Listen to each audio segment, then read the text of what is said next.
So I'm stood here at Smith Creek Cycle. This is Brian, the owner, and I've got a beautiful new frame to build up into a bike. Brian's shop has all the special tools that will make doing this a lot easier, but those tools are really expensive. So we're gonna do it just with tools you can buy at your local hardware store. What do you think about that? Makes me a little nervous. Well, I think it's gonna go perfect. I think we can pull it off. Brian's shop, Smith Creek Cycle, is located in West Kelowna, BC. He stocks DV8 cycles, which works out great because DV8 was kind enough to send over a frame for me. I loved my original Highlander so much, I thought the Highlander 2 would be a great idea. And boy, does this frame look good. And this may be my most expensive build yet. I've spent a bit too much money on fancy parts I'm going to install with only the most basic tools you could find in your dad's toolbox. But enough talk, let's get to work. So the first order of business is to install this fork. And to do that, we need to install a headset. Brian, do you want to show us the traditional way? Yeah, it's up in the corner here. So this is what I would normally use. It's our headset press. It does everything. It spins beautifully. It applies nice, even, consistent pressure. It presses things in straight every single time. It makes life really easy. It avoids big impacts. Or you can just use this. All right, Eric, this is all you. I want no part of this. And just a little tap-a-tap.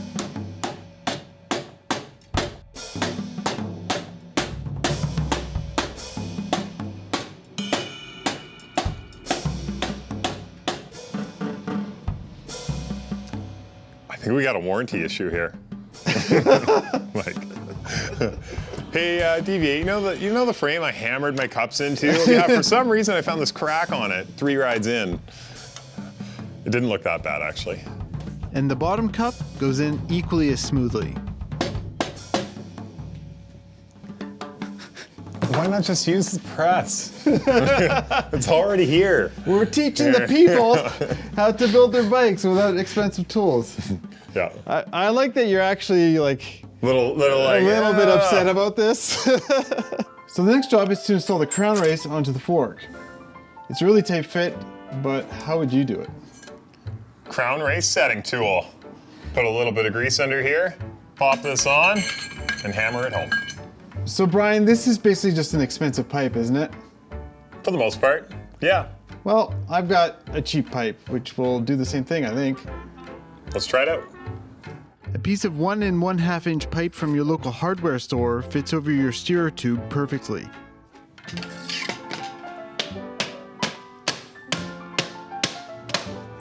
There you go. I think it's on there. That looks good. With the crown race installed, we assemble, and Brian marks the desired steerer length. So now that we have the fork installed, along with the spacers and stem, we need to cut the steerer tube to length. I'm sure Brian's got a way to do that. Yeah, I got a saw and a guide. I got a pipe cutter. I've got all sorts of ways. Well, we'll just use the saw, I think, with no guide. Sure, let's try it out. There's our handy dandy saw guide. You basically clamp this into your vise, bolt in what you're cutting, put your saw blade in and cut. Perfect cut every time. And while the guide is a nice bit of kit, some masking tape will get you 90% of the way there. A bit of filing removes the rough edges. All right, 1 cut steer tube. It's not perfectly straight, but it doesn't really need to be. All right, so the next job is to put this star nut into the steerer tube. How would you do that? I would thread it into this guy right here, pop this on top, and hammer home. Nah. No. So typically I would just hammer the star nut in and try and make it go straight, but I was thinking maybe I'm gonna try use the stem as a guide.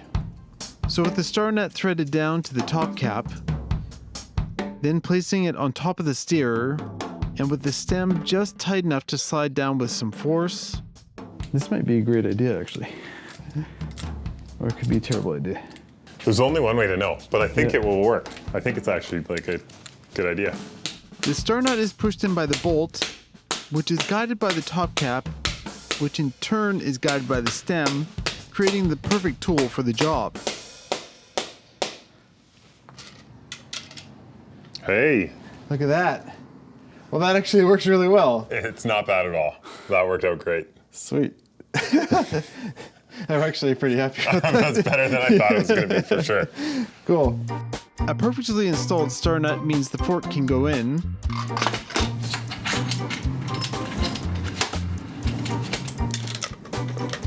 and with the shock swapped out, it was on to the next bit of expensive kit.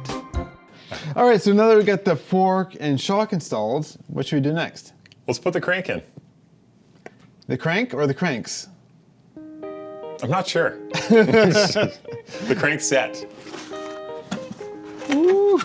Oh, my wow. God, they're so light. They're unreal. Yeah. Is it carbon? No. No, it's titanium. Titanium. They may be titanium, but this $1,000 crank set is not exempt from the rules of this video. All right, let's install these in the cheapest way possible. And to install them, we need to install the bottom bracket first. Brian would typically use a special socket, plus his fancy torque wrench. But my solution is just a set of channel locks and a bit of inner tube to protect the part. Beep. Brian checks my work. Oh, it's so weak. That was... You're at like not even 20 Newton meters there. But it was only like an eighth of a turn. A half a turn. But A half a turn is it was. 180 degrees. It was almost a half a turn. No. As he looks through the rest of the kit, Brian's opinions on torque are reaffirmed. It is critical that this bolt is torqued to 52 Newton meters. Is that what it says? As it turns out, my arm is calibrated to 52 Newton meters. Close enough. Plus or minus a few. You were pretty close. Pretty close. You were pretty close. Cool. After installing the handlebar, the next part is a little too ridiculous to mess around with. Well, these brakes are the most exclusive part of my bike. They took 2 years to get here. They cost me a lot of money. It comes in a wooden box, but they still shipped it by surface and it took 2 months to get here. So I hope they're good because I've been waiting a long time for these. To cut braided steel lines, Brian uses his special razor cutter. Normally you can just use a razor or some side cutters.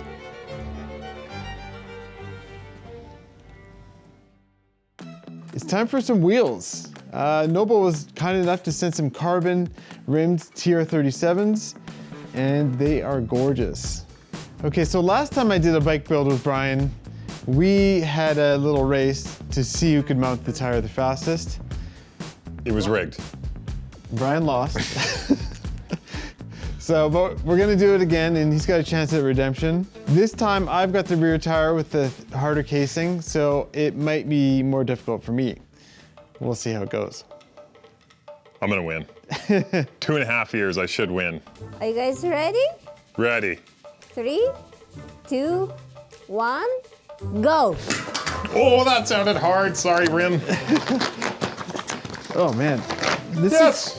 I'm off to a victorious start. You gotta line up the logo too, I guess, eh? And it has to be on the right direction as well. Oh, that's not fair. But I don't even know. I have to look for the arrow. This. Oh, Eric, I think you got it backwards there. Okay, logo. Yes. Oh, really? Victory. He's so fast. Oh no, the seal won't break. Oh, there's a bunch of sealant. Oh, yeah, it feels pretty good.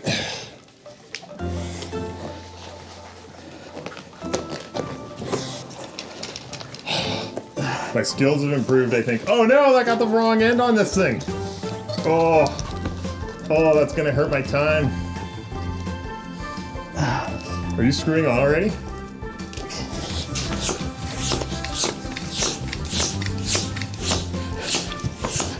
Oh no. No, he's got that win again.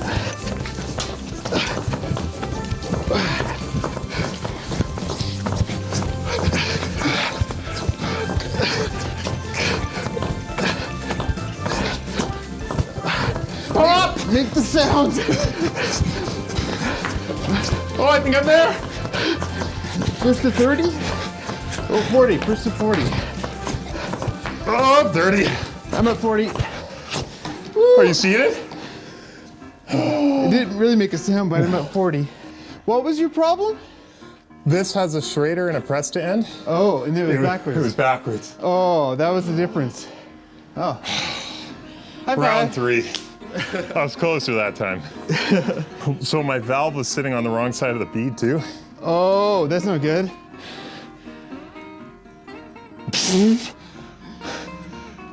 I think by default he just lost. There's like 60 mils of sealant in your tire. Oh, that's good. 120, like you should be like down here. I still won. It's sealed. Plus it's my wheel. I can decide how much sealant goes in there. I've never pumped so hard in my life. With rubbers and rotors now in the wheels, we arrive at our next cheap trick. Next up, we've got a cassette to install. Want to show them what you used to install this? This is my cassette tool. I attach it to my super fancy torque wrench and yeah, twist it on. So how I'm gonna do it is a set of needle nose pliers. I'm not sure if it's actually gonna work because I've never tried it, but I've seen it on YouTube.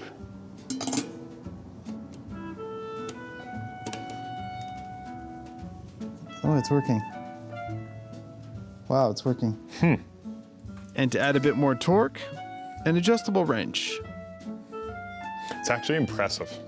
Yeah. Like, somebody was desperate when they came up with this Yeah. idea, but it works.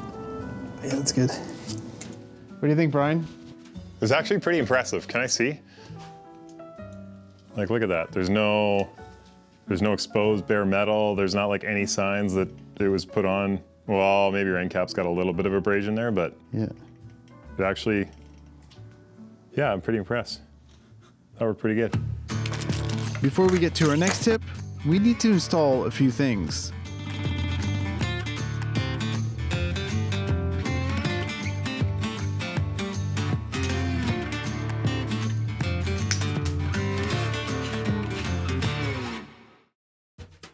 So when installing a new chain on most bikes, you'll have to shorten it. How would you do that, Brian? Chain brake. Oh, that looks really expensive and fancy. Yeah, but I mean, you can get an entry level one for like 20 bucks. Or you could do it for free. You could. Our plan is to use a drill bit as a punch and hammer the pin through.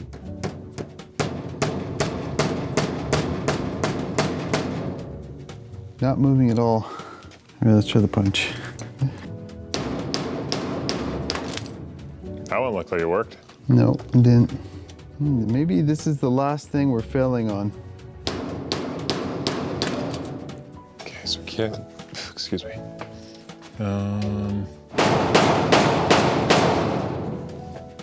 Well, should we just admit failure? No, Oh, okay. no, we can't admit defeat on the last one. That's tricky.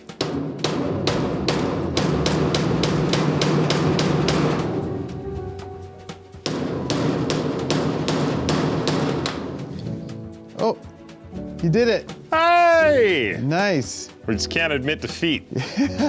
That's not a very clean break. Like, Oh, yeah, but it's this link is fine though. it's got a little bit of play, but it's actually, It's fine. yeah, it's together. Hey, damn, not bad. As it would turn out, it was not fine. Oh man.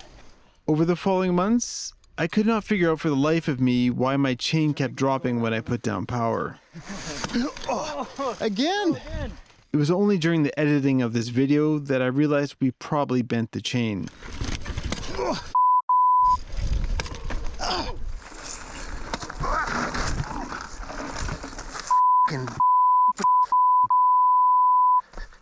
Only when I installed a new chain was the problem solved. I would recommend just buying a chain brake. Bike looks good.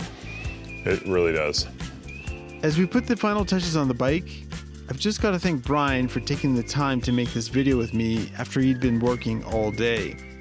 But I'm glad to have done it in his shop. It's chock full of all the bikes and bits you could ever need. And if you're not in the area, his website will let you order bits from afar for a good price. They may still even have a few Highlander 2s in stock. And speaking of the Highlander, I've been riding it and loving it. From bike parks to remote single track, it's been the true do-it-all bike. Thanks so much Deviate for sending one my way. And if you're in Kelowna and would like some stickers, we've left some for Brian to pass on to you.